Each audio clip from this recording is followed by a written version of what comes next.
Hello, welcome back to my YouTube channel. This tutorial explains how to switch account on Pinterest. You can either switch from a business to a personal account just like any other social media platform.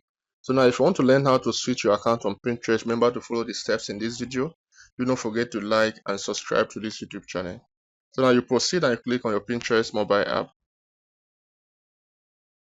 So now once you click on your Pinterest mobile app, this account I'm using right now is a personal account, not a business account.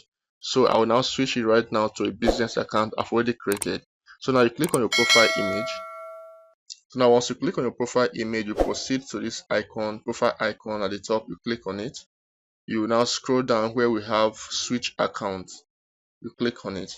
Now once you click on switch account, you see the list of all the accounts I have on this particular Gmail.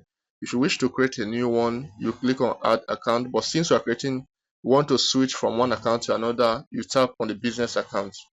As you can see, it is loading and you've succeeded in switching from one account to another.